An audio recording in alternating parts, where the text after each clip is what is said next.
I'm the Reverend Matt Seddon of Trinity Episcopal Church, Bloomington, Indiana, and this is a recording of the Rector's presentation given on the third Sunday after the Epiphany for the 2025 Parish Annual Meeting.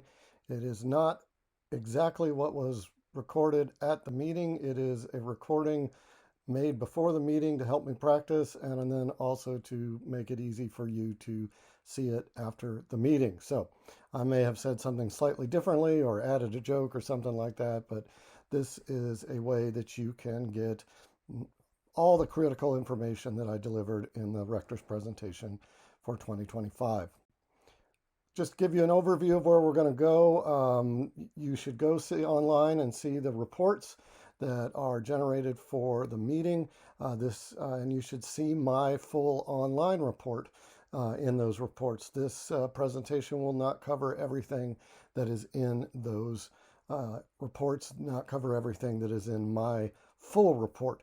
Rather, I'm going to focus on three key areas: our work and the vestry's work to build us as beloved community, a community of disciples. So we're going to talk about family and parish discipleship, and we're going to talk about some potentially changing demographics and their implications. First, building beloved community. Over the past few years, for a variety of reasons, the vestry, myself, other leaders have noticed that there have been long-term systemic, structural barriers that have inhibited the amount of love shared here at Trinity between ourselves and our growth as a parish. And these barriers are old, systemic, not necessarily done by everybody, but so habitual that they have needed to be addressed. And the barriers are triangulation, unproductive commentary, which is the best way I can come up with saying things like gossip, talking about somebody but not talking to that person. We have a problem with avoiding any and all conflict, no matter how small it is. And the problem with this is that any conflict in the past was avoided until it festered and grew and then simply erupted in personal attacks and or the departure of one or more members of the parish. This is unhealthy. This is no fun for anyone, and it is definitely not how a Christian community should be behaving. It is, however, how lots of other organizations behave, so we shouldn't feel like we invented this. But however, we don't want to live this way. So what we want to work on is removing barriers. And the best way to do that is to simply follow what Jesus tells us in the gospel in Matthew 18. If another member of the church sins against you, go and talk to them. And if they listen to you, great, everything's cool. But if you're not listened to or it doesn't get solved, go get a mediator or go get a warden or the rector. And at that point, the set of you can talk and maybe work it out and restore harmony. And if the member refuses then to clean up their act or apologize or anything like that, then you go tell it to the whole church, by which we mean the vestry. And then if they still won't listen to the vestry, Jesus says, let such a one be to you as a Gentile and tax collector. That sounds like you can toss them out, but let's remember who Jesus hung out with and worked hardest to bring to God: Gentiles and tax collectors. Therefore, we just keep working until we restore harmony. We have no other option. This is how Jesus told us to do it. So how do you learn to do this, right? I mean, if this was easy, we would automatically do it.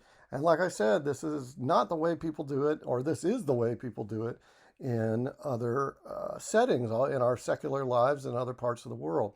So how do we remove those barriers following Matthew 18? Well, we have developed a program called Building Community and Strengthening Relationships. It was put together by Reverend Virginia, the Reverend Ed Bird, Deacon Connie, and Nancy Hutchins. It consists of 3-hour-and-a-half long sessions that include a meal for one of those sessions, so you get to eat. So far, we have run these sessions twice, one with the vestry, one with other invited leaders. This has enabled us to refine it, make it better. It's going well. And so we are going to be now and for years inviting everyone in the parish to take these. It is how we are going to build this community, and it is going to set the standard by which we are going to behave. And therefore, we hope that everybody learns what the standard is and the really simple practices that you can do to avoid these sorts of things and to help people be better when they are engaging in these things. So we're thinking of requiring this for staff, commission chairs, and other ministry leaders. So if you're in that group, I recommend you take it. We're offering 2 more in 2025, and we're going to talk about it more at the forum on February 9th. So please pay attention to this. This is a really important part of us growing in love with each other, growing in ministry and mission and numbers and people, and also being able to bring these things that we learn to the rest of the world, which suffers from conflict, and show them that there are easy and healthy ways to resolve conflicts before they become destructive. Now, the next thing I want to talk about is family and parish discipleship. And so we've been putting out a lot of information on this throughout the year with the bringing on board of our new family discipleship minister, Megan Canonica, who has been doing a wonderful job.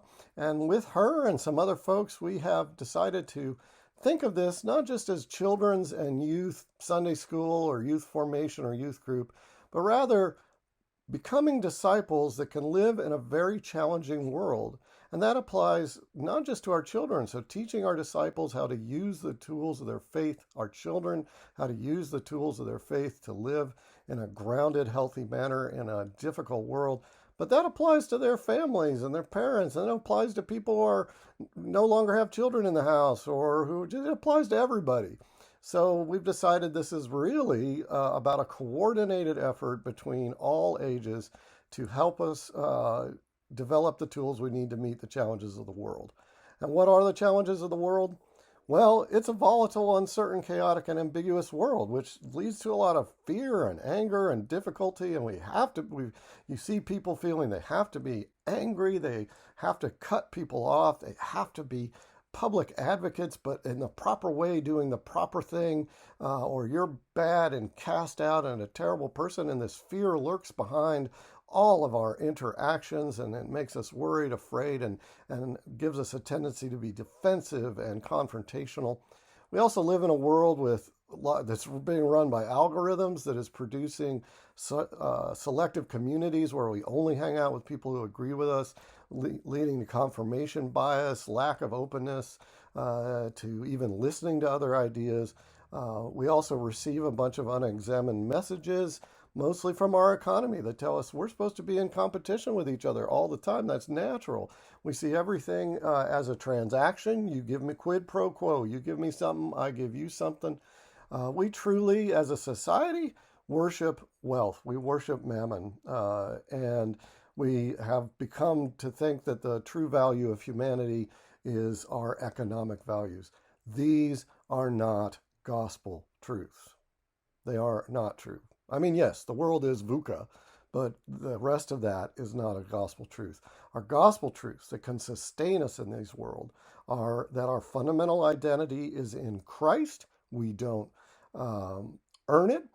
Christ gave that to us on the cross. We are good. God loves us. Yes, we should still try to be good people. Yes, we should apologize when we make mistakes and do harm. But fundamentally, we don't have to pick the right cause and do it the right way to be beloved by God. We already are.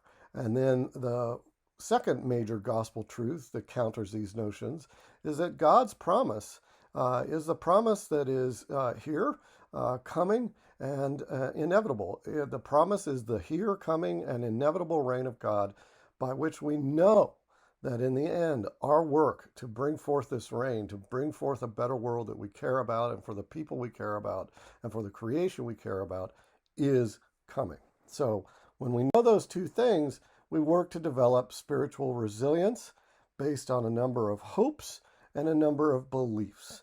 And I'm not going to bother rereading all of these, but you can hear what I've already said.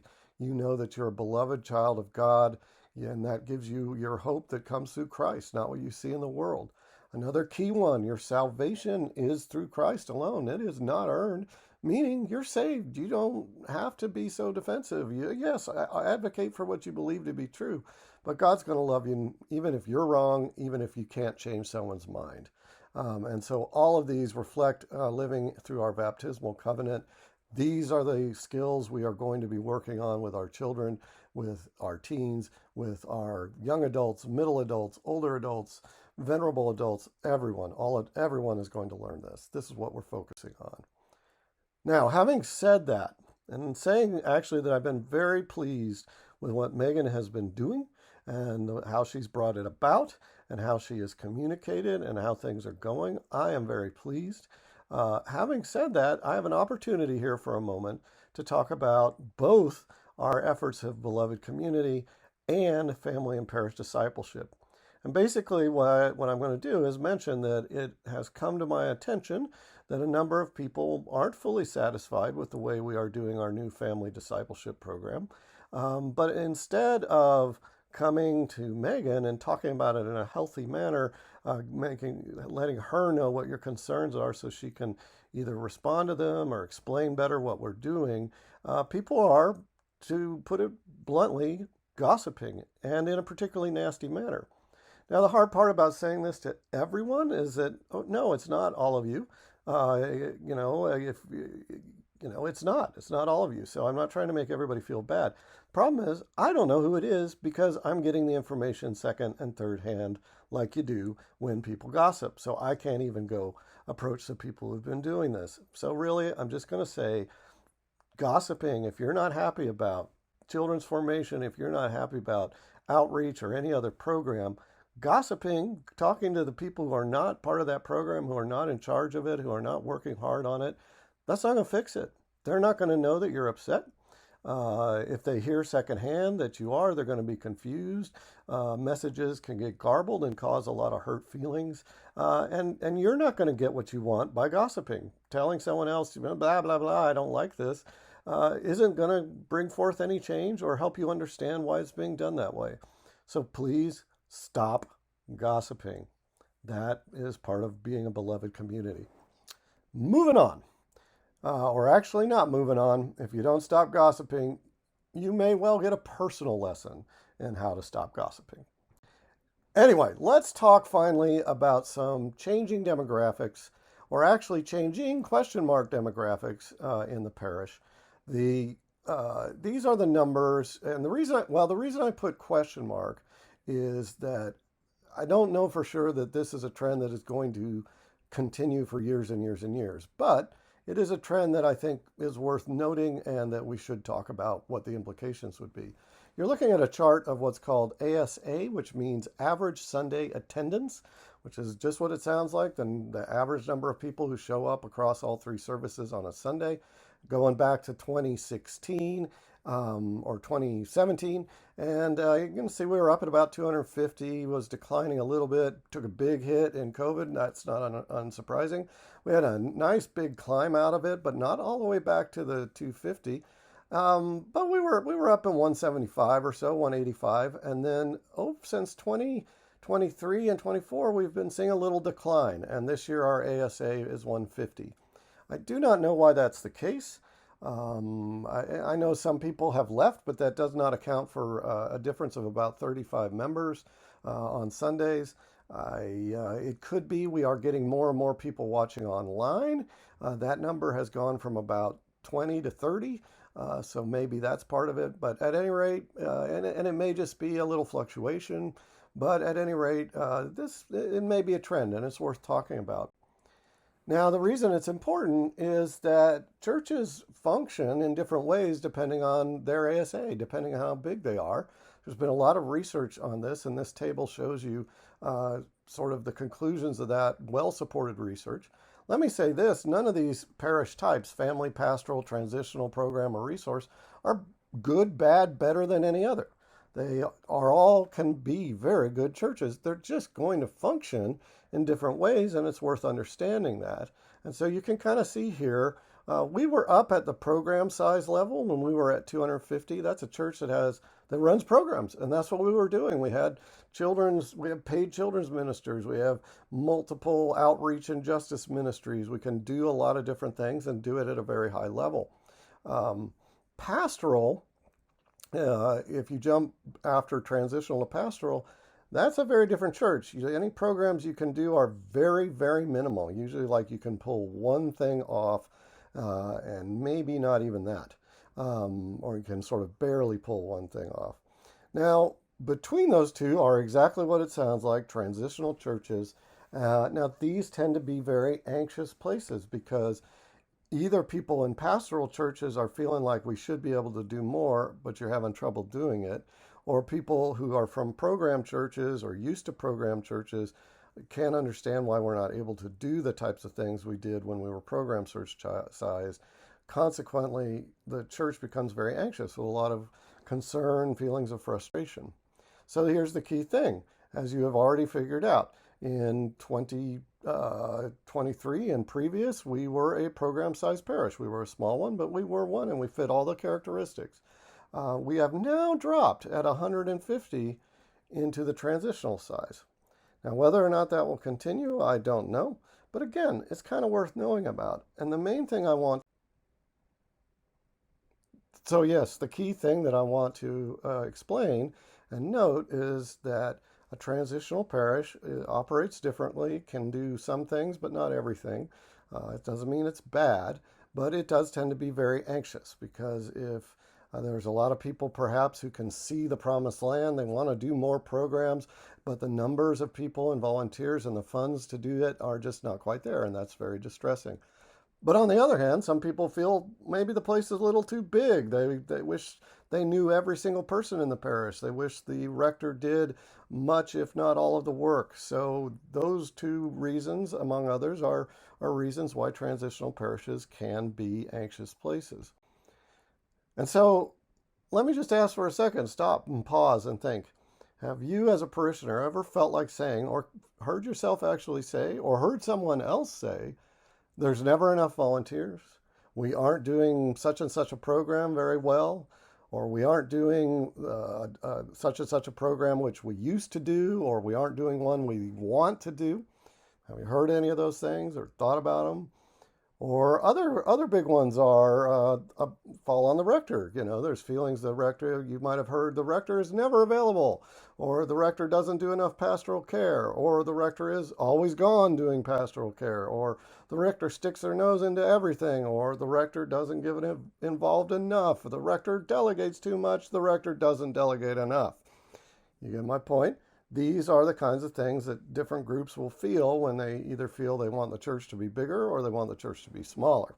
And I can tell you from personal experience, the rector's doing their best, but it's hard to do all those things and meet all those expectations when they're so very different.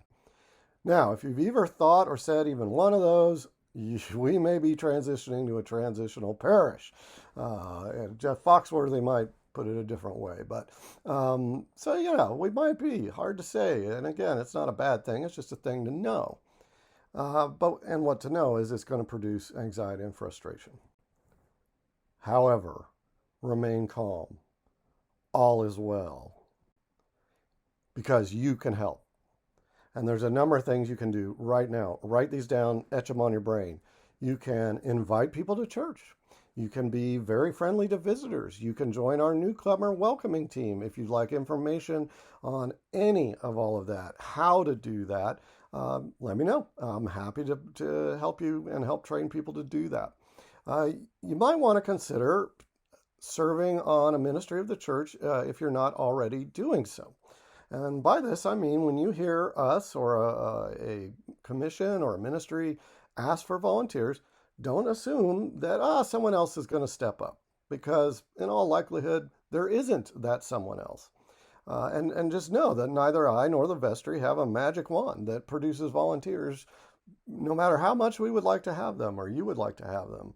And the truth is, if no one volunteers for a certain ministry, we may have to reconceive that ministry, do it a different way, or we might have to drop it entirely. So another option, though, is to start pledging or increasing your pledge. And I know you hear this a lot, but the simple thing is, whatever we don't do with volunteers that we would like to do, we would have to pay to do. You can either have volunteers or you can pay someone to do it. So, we could hire people to do it, but to do that, we would need additional pledges. So, those are things that you can do. I would like to encourage everyone to do them throughout the course of this year, and let's see how things go. Maybe that number will start bouncing back up, but, let's see how it goes. It's good to be aware of all of this because I believe Trinity is capable of doing all of these things. I believe we can even punch above our weight. I believe that as a large transitional parish, we could function as a program-sized parish, but we have to all step up. The vestry and rector, everybody who is pledging, and the amounts they're pledging, everybody who's committed. We can't increase our programming, our ministry, or our mission alone with just those people and those things. We need additional members, pledges, or more people stepping up to do more work. So again, you feel those frustrations, you want us to be able to do more, there are things that you can do. And again, I believe we're capable of doing it. I truly do. I've seen so many skills and resources at this parish. So I think we can do it. We will, in fact, fulfill God's mission. We are already becoming a beloved community where everyone knows they are beloved children of God and exactly why that is and what it means. And then they know that they are spiritually grounded and resilient and have techniques for living in the chaotic world and therefore can heal each other, heal the world, bring this good news to everyone to the glory of God and the flourishing of God's creation. With God's help, we will do this. Can I get an amen? Amen.